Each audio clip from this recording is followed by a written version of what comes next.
When asked by a local station whether or not he supported Colorado's medical marijuana policy, Republican vice presidential candidate Paul Ryan said that he supported each state's right to decide the issue on their own. Now, I am one of those people who thinks it's a very bad idea to use drugs, but that the war on drugs is a worse idea. So I view this gesture from a Republican on a presidential ticket to be a step in the right direction. Now, to be fair, there was nothing official about this. There's nothing about medical marijuana on the Romney website, and to be fair, Mitt Romney himself has expressed his agreement in previous statements. It's also worth noting that this is more or less the same position Barack Obama took when he was running for office. He said that he would not use federal authority to infringe on states' rights in this issue, when in reality he's cracked down on pot even worse than George W. Bush ever did. Now, the war on drugs is an interesting issue for several reasons. For starters, I think it's an important issue that isn't talked about nearly enough.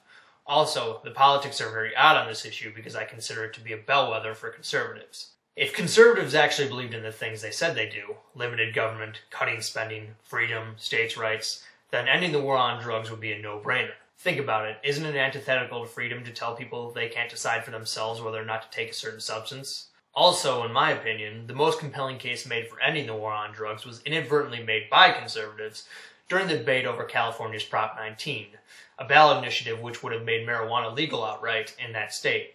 People in California understand that the child factor here, and CASA, the Center for Addiction, has a whole bunch of stats. Did you know that 1 in 6 people who begin using marijuana become dependent upon it? 1 in 6 get addicted.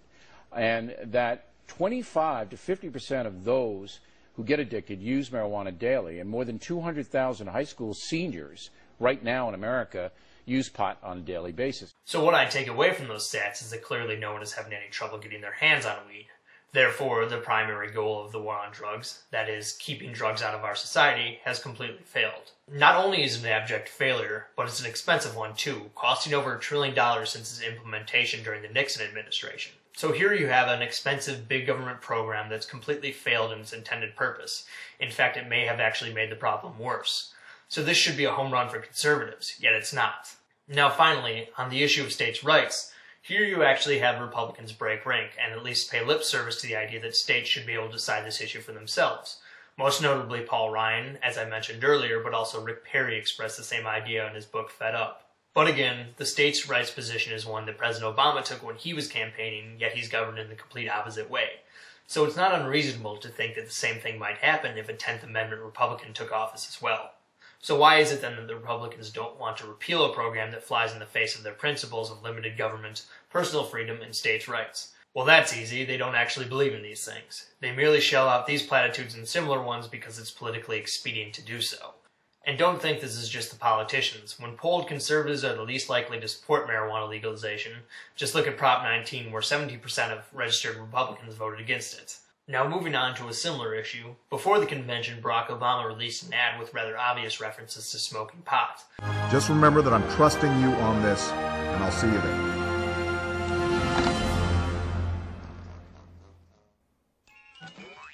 Dude, who was that? Sounded intense. The president. Sweet. So that was the president with the characters Harold and Kumar from the Stoner movies that were popular a few years back.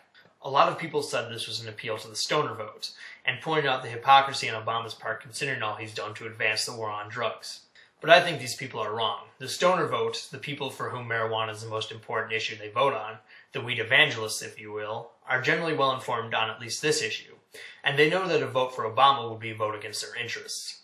These are the people who usually vote for the Green Party, which actually does believe in marijuana legalization. No, this ad is an appeal to the general youth vote, the people in my age range, the 25 and unders. The whole thing is meant to reestablish Obama as the cool candidate, because while in the ad he's oblivious to what's going on, the fact that he did the commercial is a wink and a nod to the youth culture that he knows what's up. Ironically enough, he's banking on the youth not knowing what's up, insofar as his draconian drug policies are concerned. He's hoping that this cultural appeal suffices to win over more young people, without him actually having to do anything for them or them demanding anything of him. And he's probably right because we have a terribly misinformed electorate, and the youth are no exception.